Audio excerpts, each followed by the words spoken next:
buenos días. Desde San Marcos, la Decana de América, Canal Web de Culturas.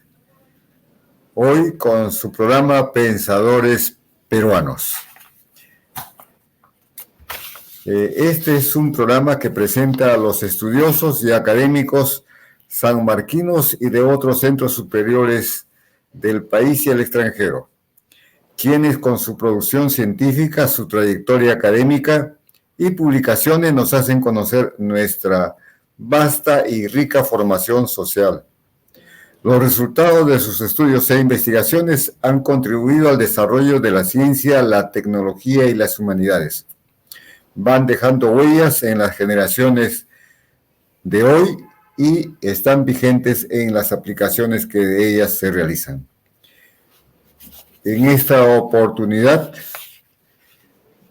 damos la bienvenida al abogado José Carlos Vilcapoma. Bueno, brevemente me voy a referir de José Carlos Vilcapoma. Él es antropólogo y abogado, natural del Colca, o sea, de Arequipa, profesor de la Universidad Nacional Agraria La Molina, con maestría en Historia por la Universidad Internacional de Andalucía en España. Es egresado de las Universidades Nacional del Centro de Huancayo y de Andalucía en España. Autor de diversos estudios y publicaciones relacionados con la cultura andina. Fue viceministro de Interculturalidad del Ministerio de Cultura en el año del 2010. Durante su gestión, la UNESCO declaró como Patrimonio Cultural Inmaterial de la Humanidad a la guaconada y a la danza de las tijeras. Ha publicado más de 30 libros desde 1984 adelante. Por ejemplo, tiene Los movimientos campesinos en el centro del Perú, 1920 a 1950. Cáceres, el Invencible, Folclor de la magia a la ciencia. También tiene uno sobre Huaylarash, amor y violencia en el carnaval. Y podríamos ir mencionando otras como Colca, heroica, historia y desarrollo. Y mito y religión en Parinacochas. Y otras tantas obras que él ha escrito y dado a conocer a todos los peruanos. En realidad, él es un experto pues, en lo que podemos llamar la cultura andina peruana. Doctor José Carlos, este nuevo libro que usted nos alcanza en esta oportunidad, que trata sobre los incas, ¿no?, que llegaron al Atlántico. Bueno, es tan interesante que nosotros quisiéramos conocer algo más sobre vuestro libro, ¿no? Usted nos dice esta ruta que siguieron los incas, tanto por el Antisuyo y llegaron al Atlántico. Doctor, ¿cuál es la hipótesis central que ha desarrollado en él? ¿Y a qué conclusiones ha llegado? Gracias, Bernardino. Primero es un saludo a nuestra alma mater. Bien sabes, hemos sido profesores de esa universidad cerca de 10 años y me complace estar a tu lado y en tu programa después de haber ejercido un vicerrectorado de investigación prominente y ahora reuniendo a los que venimos haciendo algo por la cultura y el desarrollo de la ciencia y tecnología por el Perú. En efecto, este último libro habla sobre los incas en la ruta del Antisuyo y en la ruta del Atlántico. La hipótesis central se basa en que los cronistas españoles escribieron desde un punto de vista eurocéntrico y no vieron que en efecto los incas más bien conquistaron toda la Amazonia, estuvieron en el Beni, en el Pando, en Bolivia, llegando a Rondônia, en el Brasil. Está demostrado arqueológicamente y conversaremos sobre eso.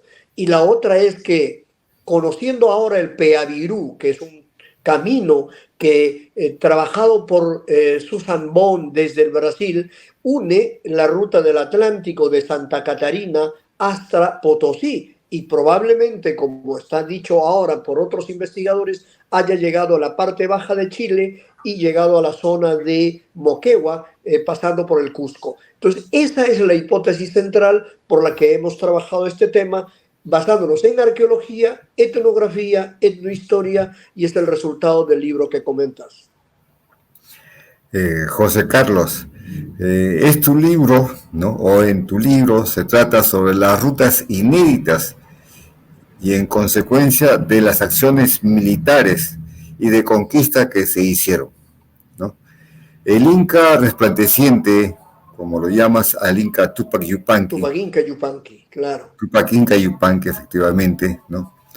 Díganos alguna referencia sobre el Inca Tupac Claro. Yupanqui, A ¿no? ver, primero, los incas es una gran etnia que se desarrolla en los valles del Cusco y que debido a la influencia tiwanaku y más adelante respecto a los conflictos con los chancas, crece y avanza. Pachacuti será el primer gran reformador, cuya traducción es el que voltea la tierra, el que alcanza mayor dimensión, y luego de allí vendrá Viracocha, Viracocha, el padre de Tupac Inca Yupanqui. Tupac Inca Yupanqui, padre de Huayna Cápac, es decir, abuelo de Huáscar y Atahualpa, va a ser el gran conquistador. Recientes crónicas como la de Santa Cruz Pachacuti y Amquis Alcamaigua o la segunda parte de la crónica de Juan Díez de Betanzos nos habla de la actitud emprendedora que tenía Tupac Inca Yupanqui, que va a llegar hasta la zona de los Pastos, en la zona de Colombia, va a llegar al río Maule, pero lo más importante, en base a los estudios de lingüística incluso de Jan Seminsky, es que se traza una ruta, como ya bien lo dijo José Antonio del Busto, hasta la zona de la Polinesia. Se sabe con estudios de lingüística en el Ninachumbi y el Amuchumbi que va a haber llegado hasta esta ruta y hay vestigios pétreos que ahora se sabe que ha habido un intercambio entre la Polinesia y la parte sur del Perú, probablemente Chincha y probablemente la zona de Chile. Entonces, esta ruta hace que se reconozca Tupac Inca Yupanqui. Los estudios arqueológicos ahora recientes, como los que se han desarrollado en Mendoza, al pie del Maipu, del volcán Maipu, en el lago El Diamante, en la zona de Argentina, hace que se demuestre que con arqueología los incas llegaron hasta esa parte.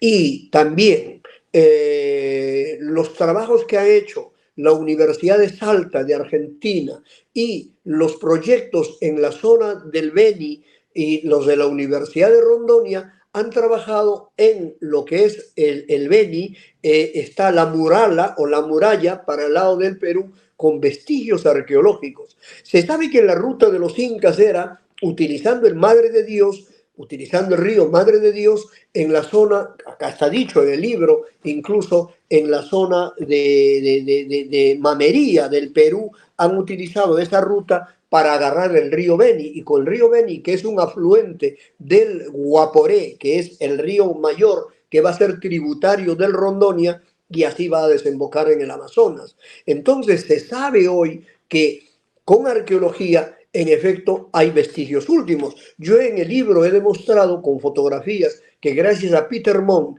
y al arqueólogo Carlos Simbel, que es de la Universidad de Rondonia, se demuestra que hay una estructura pétrea de una columna de piedra al estilo inca en la zona del laberinto 1. Esa está en Amuba, que es la zona cerca al Rondonia, que ya está en la provincia de Rondonia, en el Brasil. Por eso es que Peter Montt, un científico que difunde los labores arqueológicas, va a decir, oiga, los incas llegaron hasta aquí. Y lo cierto es que recién está haciéndose las excavaciones arqueológicas en esa ruta. Entonces, ¿quién ha sido el gran emprendedor? Tupac Inca Yupanqui, padre de Huayna Cápac. Aunque dicen las crónicas que Huayna Cápac hizo un segundo viaje a la zona del Antisuyo. Entonces, allí es importante detenernos para explicar lo siguiente, mi estimado Bernardino, doctor Ramírez. ¿Cuál es? El asunto es que todos hemos creído, porque esa es la visión de España que nos trae, que los incas no avanzaron más hasta la probable tendencia de la zona amazónica, solamente del Madre de Dios y nada más. No, lo que pasa es que los españoles no tuvieron una visión mucho más allá, porque se sabe ahora, en base a crónicas como la de Luis Ramírez de 1528, en una carta que dirige a su padre, que llegaron hasta esa zona, ¿no? Entonces, Tupac Yupanqui, el gran resplandeciente, es el hombre que ha estado llegando hasta la zona de los Pastos, ha conquistado los Cañaris, ha conquistado los Chachapuyas y también ha tenido una entrada hasta los Jíbaros, asunto que no se decía antes, ¿no? En verdad que interesante todo esto, saber sobre este Inca resplandeciente. Pero tú también nos estás hablando de un gran camino, ¿no? Un misterioso camino prehispánico transoceánico que habría cruzado desde el Atlántico al Pacífico. ¿Qué fue eso del Peavirú? A ver,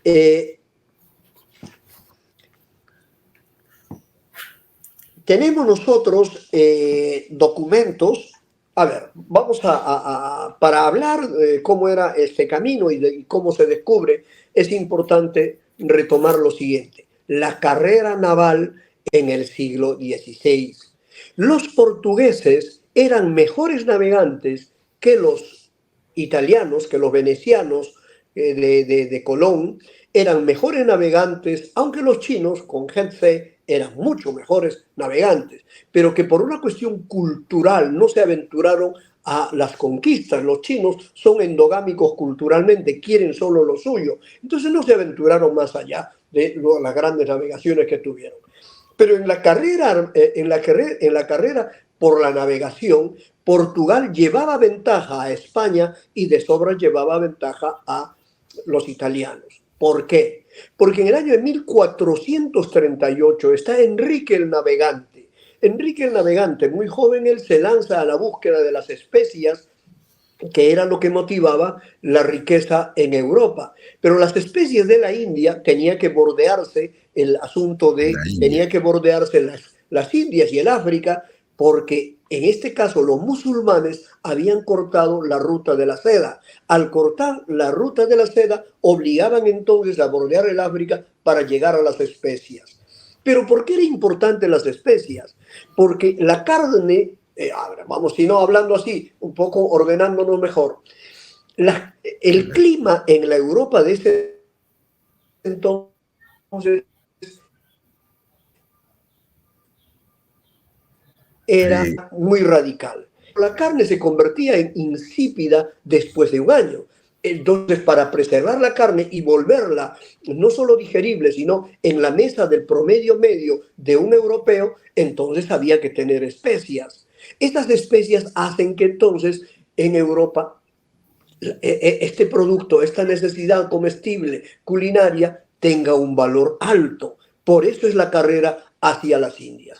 Entonces, Enrique el Navegante se va a lanzar hacia esa zona, pero hay un problema, porque apegándose mucho a la zona continental del África, la estructura ferrosa hacía que haya atracción a los barcos y haya catástrofes. Entonces, los vientos lo alejaron allí y en algún momento, cuando ya Enrique Navegante está allí, Cabral va a ser en el año 1500 el que va a llegar, mientras Colón llegó en 1492 a Centroamérica, Cabral va a llegar a las costas del Atlántico.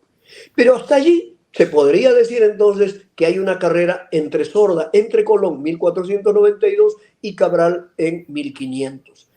Pero no nos olvidemos que esa ruta que después va a ser ganada por Sebastián Elcano, que va a bordear el África, hace que uno de los primeros, Díaz Solís, llegue en 1516 a la costa del Brasil. A la costa del Brasil, a una isla, Santa Catarina, donde naufraga. Mientras recién están en Centroamérica, Colón está allí, y no nos olvidemos, Pizarro, Almagro, Luque y Espinosa, que van a ser los que hacen la empresa privada, están en Centroamérica. Recién zarpan en 1524. cuando ya los portugueses, los lusitanos, van a estar en la zona de Santa Catarina en el año de 1516. ¿Cómo se sabe esto? Porque Sebastián, perdón, Sebastián Caboto, que va a llegar en 1526, después de 10 años, encuentra 4 náufragos, que ahora mismo uno de ellos es Pedro Moguer, 4 náufragos en la isla Santa Catarina. Y ellos relatan a los de Sebastián Caboto, al grupo este de Caboto, le narran que sí, en algún momento hemos naufragado, pero por esta ruta está el camino a La Plata. Va a ser después, más adelante, el Río de la Plata. Y narran la ruta que habría tomado Alexis García, el náufrago portugués, que habría llegado a la zona del Cusco antes que los españoles. Y entonces dice, de esa zona de allá hay mucho oro y vienen unos indios con unas especies de pectorales de oro y de plata. Pero ¿cómo se sabe esto? Porque hay un señor, un náufrago que se llama Luis de Ramírez, que escribe una carta a su padre en 1528. Desde Santa Catarina escribe una carta diciendo, hemos encontrado a Alexis García, hemos encontrado además unos indios que venían allá. Y como dice Maura, de Maura, que es un portugués español que ha trabajado este documento, dice lo siguiente: también traían patatas, y de acuerdo a Maura, que es un especialista en esta crónica, sería la primera mención de las papas nuestras que haya llegado a la zona del Atlántico, y la más antigua, 1528, porque las otras crónicas, como la francesa, es de 1533 en adelante. Pero no solo dice eso, sorprendentemente la carta que está publicada en el libro, en nuestro libro, dice lo siguiente, que este Luis Ramírez encontró un animal, una especie de muleta con cuello largo como si fuera un camello. Lo dice textualmente. Entonces se está refiriendo a nuestra llama. Pero además dice, del otro lado del cerro donde hay mucha plata, se refiere al Potosí, hay otras gentes, otros indios que traen oro y traen mucha plata. Esta versión sirvió para que se adentraran en la búsqueda del Río de la Plata hasta Potosí. Y probablemente ahí surge la ruta del Peavirú.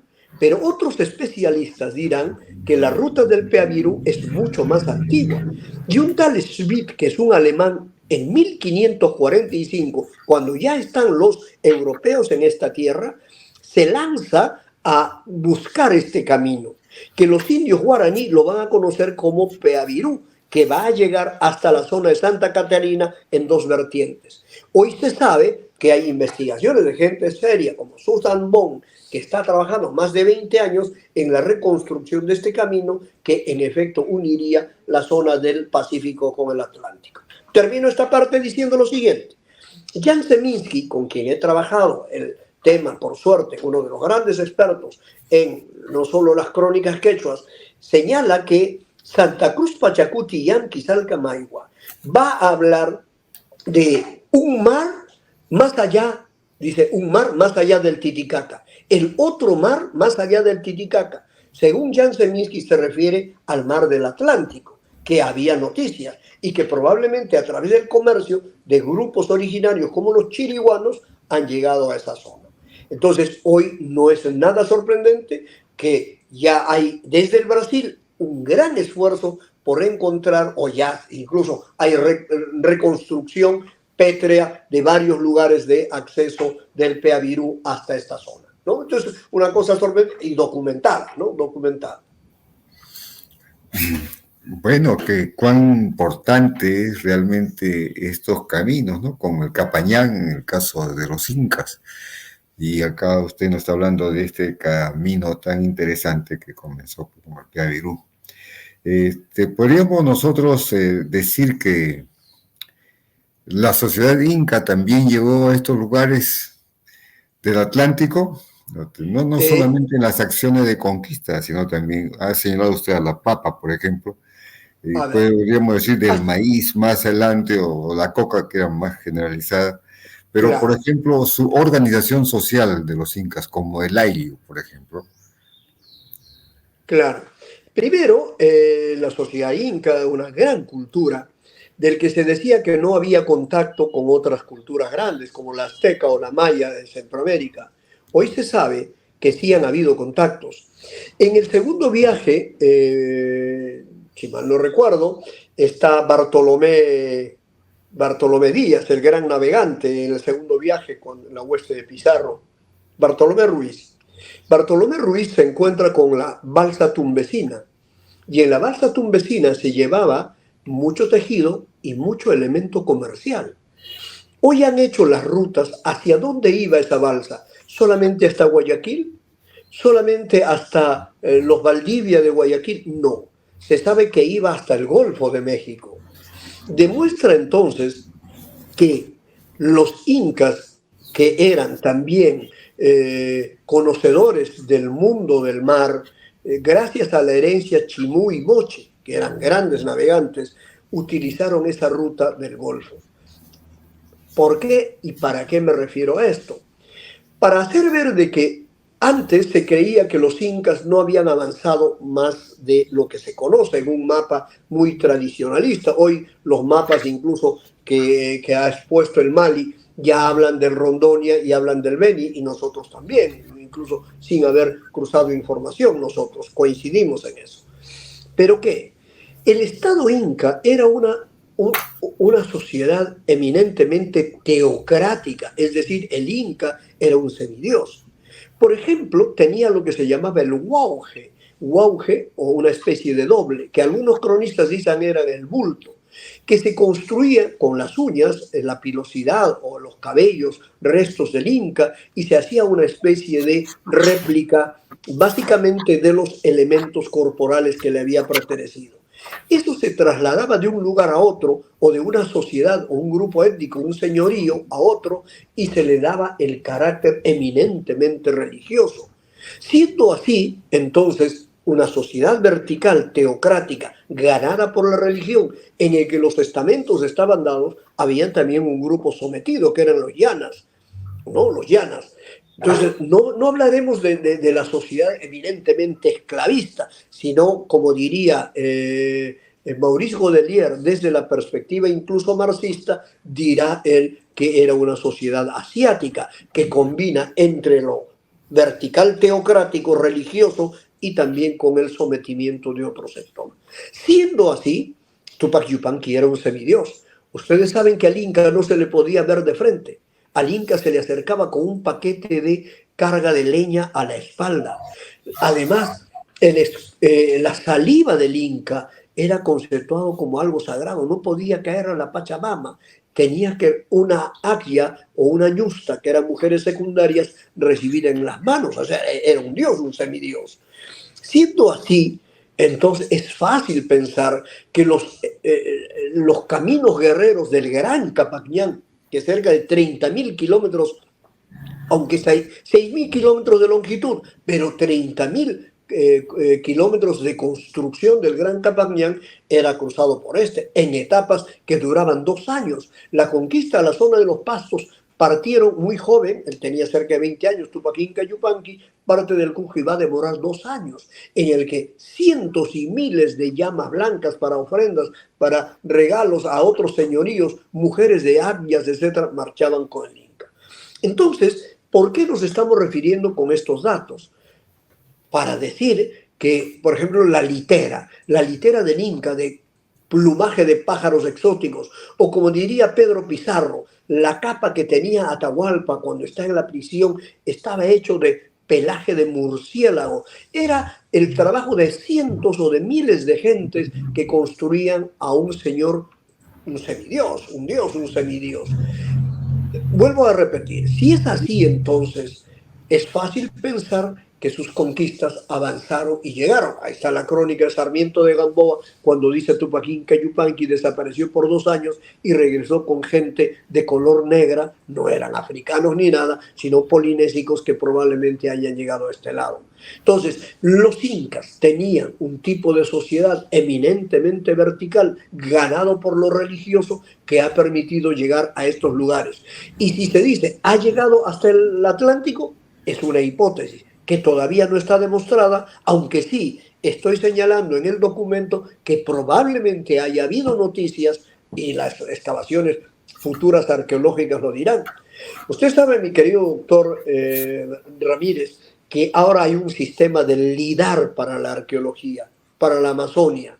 Uno vuela por los aires y en base a rayos ultravioletas se puede detectar la estructura pétrea debajo de la floresta en una profundidad de 10 metros, lo que ha permitido reconstruir todas las estructuras arquitectónicas en el mundo amazónico, ¿no?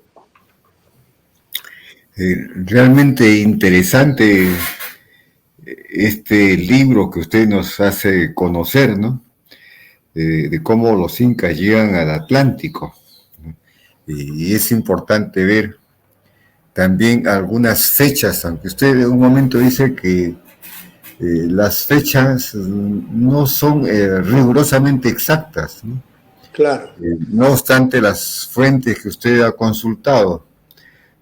¿Podría usted decirnos qué fuentes ha consultado claro. para este trabajo? Las A más ver, importantes, las por lo menos. fuentes para la arqueología del Rondônia son fuentes arqueológicas. Están los trabajos de Carlos Timpel de la Universidad de Rondônia, están los trabajos de la Universidad de Selkinski, está la Universidad del Salta en Argentina, arqueología, todos los trabajos arqueológicos. Están los trabajos que hizo un proyecto que se llamó Antisuyo, de un convenio francés de Toulouse y un convenio con el Ministerio de Cultura de Cusco, que han encontrado, mire, vestigios en Mamería. Mamería está en el Manu, muy adentro en la selva virgen de Madre de Dios. Ya han encontrado estructura pétrea de hasta 6 metros de altura. La pregunta es entonces, ¿y cómo llevaban la piedra? Hombre, cientos y miles de indígenas al servicio del rey, al servicio del Inca. Entonces, esta es una de las fuentes de la arqueología. La otra de las fuentes es la etnohistórica. Crónicas nuevas como esta, que está fechada en 1528, la de Luis Ramírez en carta a su padre. Pero también están las crónicas Santa Cruz Pachacuti, Betanzos, Pedro Pizarro, que era el que acompañaba a la huestes cuando llega primero. Luego está también las crónicas de Sarmiento de Gamboa, un cosmógrafo que conocía muy bien las entradas al mar, que es otra visión. Y las crónicas alemanas de de Schmidt, que están los documentos de 1545, porque está fechado, porque en el año 1959 otro paisano suyo se adentró a la búsqueda del Peavirú y hay datos y registros documentados sobre aquello. Y finalmente la fuente etnográfica, es decir, trabajos antropológicos para ver si hay alguna similitud en cuanto a ritos, creencias sobre ciertos elementos religiosos. Por ejemplo, y con eso vamos entrando a la zona de Perú. Los quechuas del Pastaza están de la zona del Yurimaguas hasta la zona de Ecuador. Esto es en Loreto. Alguna vez hicimos un trabajo de campo en 2014 con un equipo grande para surcar el Pastaza. De pronto encontré que los grupos hablaban quechua, un quechua cusqueño. Entonces les hablé en quechua, me contestaron en quechua y además tenían mitología andina, que ellos no conocen el Ande. Mitología sobre el cóndor, mitología sobre el águila, mitología sobre las tunas, la penca, etc. Muy bien. Entonces les pregunté, ¿usted conoce lo que es el cóndor? Aunque había historia. ¿De dónde viene esta tradición quechua, de los quechuas o quichuas del Pastaza, como dicen quichuas en la zona de Ecuador? Simple y llanamente, de la entrada de los incas con los mitmas y posteriormente la entrada de la evangelización desde Quito hacia esa zona cuando llegan los jesuitas, ¿no? Para 1565 en adelante. Entonces, estas son las fuentes que hemos utilizado y que hemos sometido al más riguroso examen y que por suerte ha tenido eco en los especialistas, llámese Juan Ocio, Lucho Millones o la arqueología de Peter Mon o Simpel, que ahora están trabajando en el Brasil todavía, ¿no? Nada más. Muy interesante, mi querido doctor Capoma, ¿no? Sobre todo esto de las fuentes. ¿Y qué nos puede usted decir de los trabajos de Gomán Poma, de Garcilaso de la Vega? Tal vez también eso de las fuentes históricas peruanas de Porras Barrenechea, del Cachimbo Aníbal Serpa y otros que se han dedicado a estudiar Claro. las crónicas. Eh, Comencemos dándole un homenaje a Carlos Araníbar, que quien es el que ha trabajado de mejor forma Guamampoma de Ayala y ha sido el último trabajo que hizo, con una erudición impecable, al punto de que el Ministerio de Cultura, ha publicado 3 tomos muy comentados después del trabajo de Rolena Adorno sobre Guamampoma de Ayala. Entonces, Araníbar nos merece lo mejor. Luego de ello habría que hablar de Garcilaso. Pero Guamampoma está hablando ya para cerca al 1600, ¿no? 11, la publicación, las crónicas allí. Betanzos es más antiguo, 1551. Garcilaso, 1607, ya es, si bien tiene la versión oficial del abuelo en el Cusco, su padre, el conquistador español, en una princesa inca, que va a tener familiaridad incluso con Huayna Cápac, lo cierto es que Garcilaso escribe esto ya en Europa, y por eso le llama a su crónica Comentarios Reales de los Incas, como quien dice, esta es la verdadera historia de los Incas. Pero como dirían algunos expertos, como a quien me precio ser amigo y alumno, Alejandro Ortiz Rescanier, dicen que, claro, ahí hay una carga bastante emocional del discurso cristiano republicano en Garcilaso, que es importante, sí, en muchas versiones, pero tiene que pasar algún tamiz. En cambio, Guamampoma, que tiene una versión indígena, aunque tardía, mucho más importante para conocer el estado de la cultura, gran cultura inca, es Santa Cruz Pachacuti y Amquis Alcamayo, que es un indio que va a escribir después de haber aprendido la escritura española, o manda a escribir. Y también importante es el trabajo del manuscrito de Guarochirí, que se le atribuye a Francisco de Ávila, el cura cusqueño, que va a recoger el dato en 1598, aquí cerca de Guarochirí, en el que se habla de una sociedad pre-inca todavía, no ni siquiera inca, y es un monumento a la literatura, así como podría ser la Ilíada y la Odisea para esos tiempos, ¿no? Nada más. Y bueno, usted ha mencionado algo de este trabajo sobre el trabajo de suma y narración de los incas, ¿no? De Betanzos, Claro, esa es la de que lo Betanzos. publicó María del Carmen Marín, recuerdo. Martín Bueno, Rubios, pero claro. parece que este trabajo, ¿no? Lo hizo pues Betanzos, que llegó muy tempranamente al Cusco, ¿no? Y tuvo un matrimonio con Angelina Yupanqui, que es la hermana y esposa principal de Atahualpa. Y tuvo la oportunidad de saber los informes de primera mano de su compañera y poder redactar la historia fidedigna según la versión y tradiciones de Pachacútec y de Atahualpa, y que contiene infinidad de informes sobre las ideas Claro, claro. mágico-religiosas y de la vida y costumbres en general del imperio incaico. ¿Qué opinión le merece esta crónica de Bueno, Juan de Betanzos?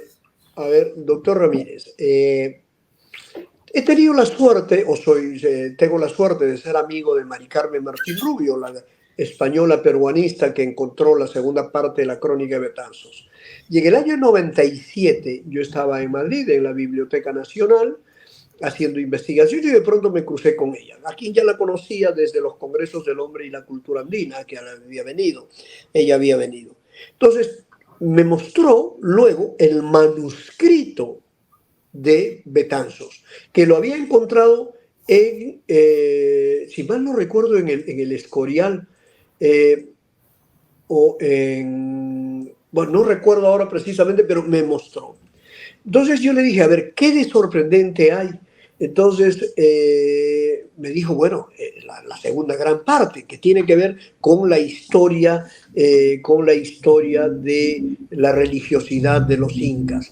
Pero también, más adelante, me mostró otro documento que va a ser un monumento de la crónica, que es el memorial de el memorial a Felipe II de Bartolomé Álvarez. Este cronista Bartolomé Álvarez que va a desarrollar la postura o pide la implementación de la Inquisición para los indios. Pero lo más importante es que Bartolomé Álvarez, igual que Betanzos, hablan de un movimiento antirreligioso, anticolonial en ese entonces, que va a ser el del Taquionjoy. El Taquionjoy, que es el movimiento antievangelización del año 1565. Y probablemente desemboca en algunas expresiones festivas que hasta hoy se dan en la zona de Parinacochas o Ayacucho. Pero volviendo a Betanzos, en efecto, es la versión oficial gracias a la segunda parte que se encuentra, porque claro, Raúl Porra Barnechea, en los cronistas del Perú, usa la primera parte, pero la segunda es el aporte de Mari Carmen Martín Rubio, ¿no? Sí, pues hablando de aportes que algunos investigadores, estudiosos, como María del Carmen, ¿no?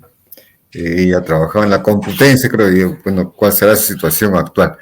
Pero ahí tenemos pues una excelente versión sobre la situación de los incas.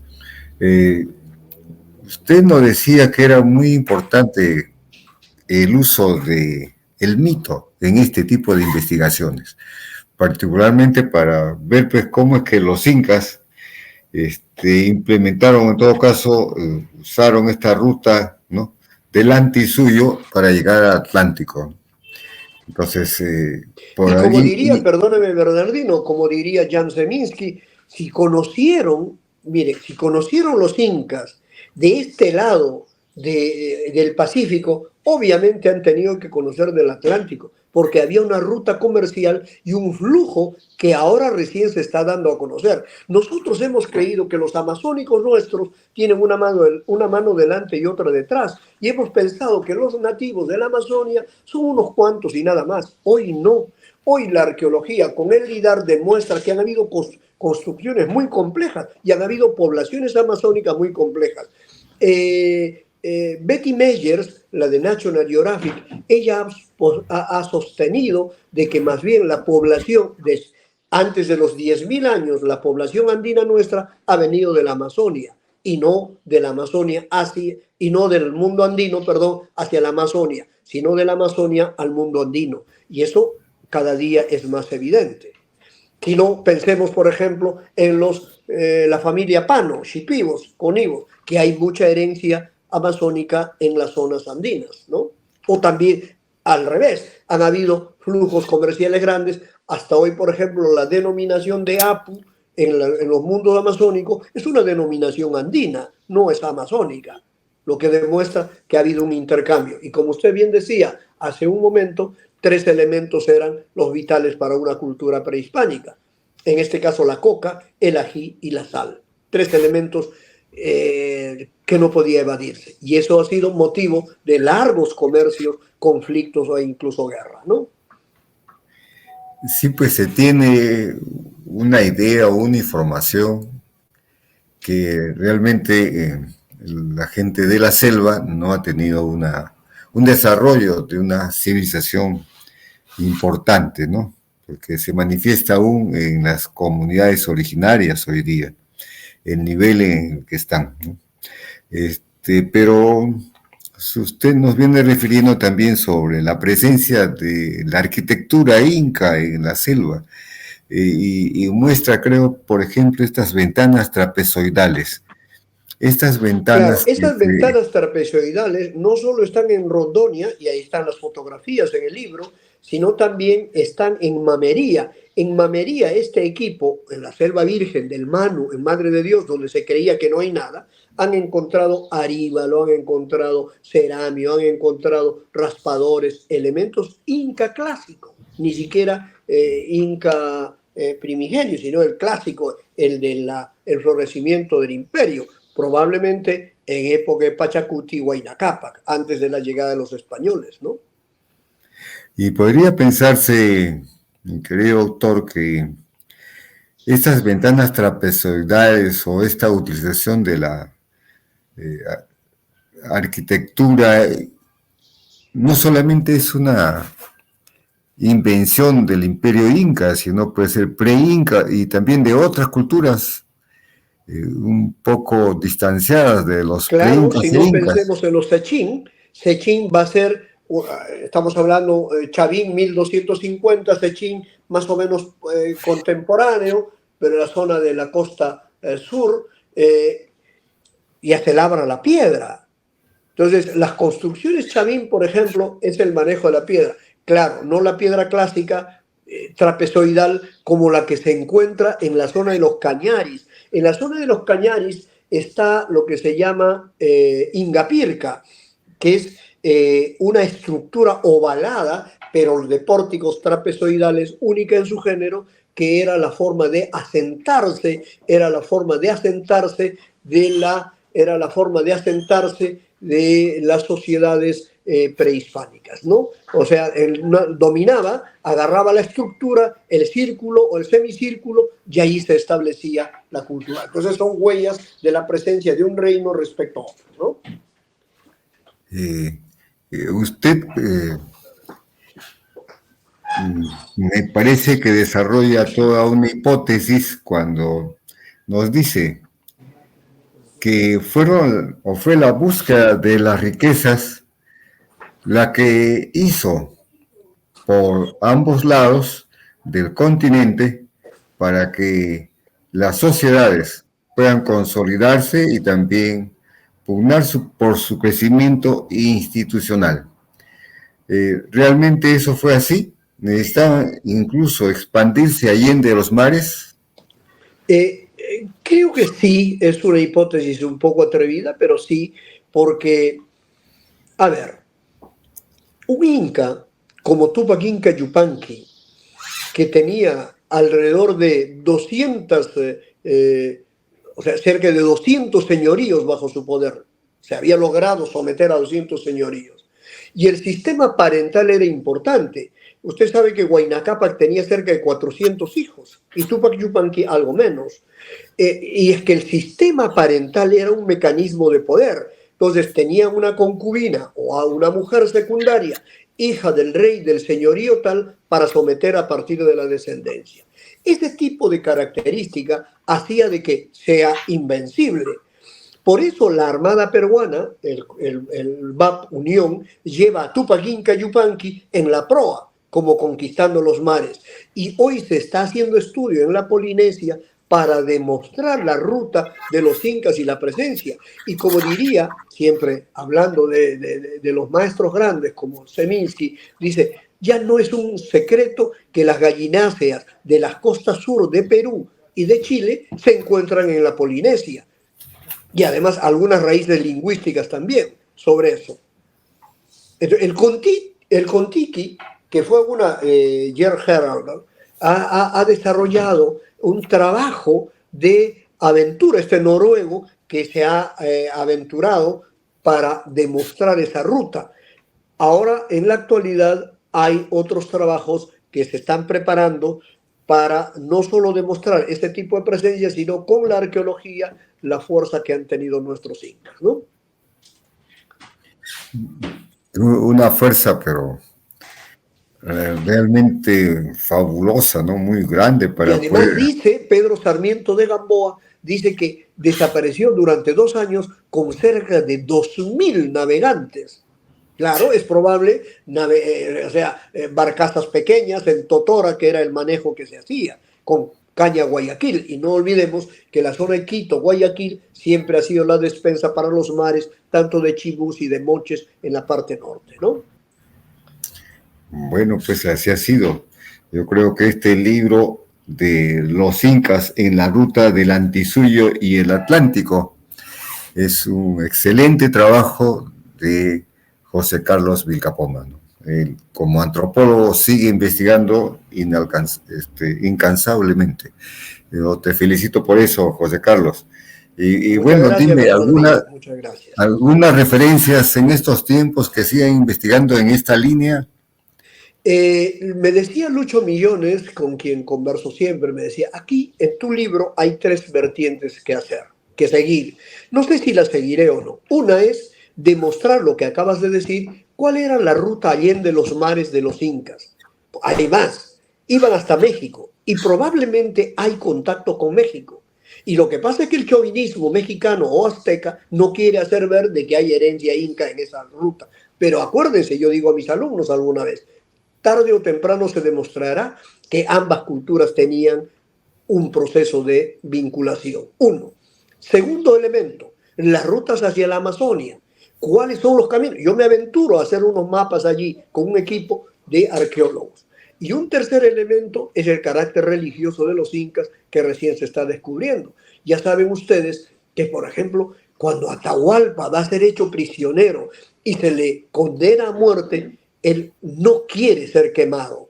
¿Por qué no quiere ser quemado? Y acepta incluso el bautizo, como Juan Francisco Atahualpa, porque sencillamente el tema es que no quiere volver desde el más allá convertido en Maggi para ser llevado en andas en las fiestas de revivencia o de revitalismo o de revivalismo, como diría Edward Taylor, a partir de no morir para siempre. Entonces, esos tres elementos creo que seguirán siendo materia de nuestro estudio y ojalá que el tiempo y la vida nos dé para poder acabar algunas hipótesis que todavía están sueltas, ¿no?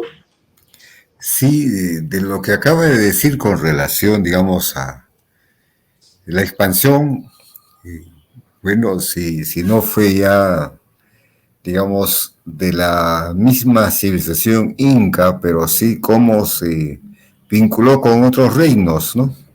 O otras civilizaciones como la azteca. Recuerdo que Valdemar Espinosa nos hablaba de que existía la moneda. Es probable, claro. Además, la moneda que en algún momento era el mullo, el espóndilo, que funcionaba, pero Valdemar lo dice, es una gran autoridad con quien he tenido el gusto de conversar también para este libro, ¿no? Sí, pues porque tiene todo un libro sobre la existencia de la moneda en el Imperio Incaico, ¿no? Aunque casi no se conoce mucho, pero sirvió mucho para vincularse con las sociedades del norte de Sudamérica, ¿no? Y también pues con la Gran Colombia, ¿no? Y México particularmente con los aztecas. Muy bueno, bien. Pues agradezco mucho, mi querido Bernardino, de verdad, que siga tu programa así tan exitoso, reuniendo a quienes estamos preocupados por la historia, la ciencia y la cultura. Muchas gracias. Te agradezco mucho, José Carlos. Es un libro excelente y mi criterio recomiendo a todos los amigos, a todos los que nos estén escuchando, no dejar de adquirirlo y leerlo, pues. Tiene por título Los Incas en la ruta del Antisuyo y el Atlántico. Muchas gracias, Bernardino. Buenas tardes. Un abrazo muy grande. Muchas gracias, un gran abrazo. José Carlos. Y a todo nuestro público también muchas gracias por escucharnos y será hasta otra oportunidad. Muy buenas tardes. Buenas tardes.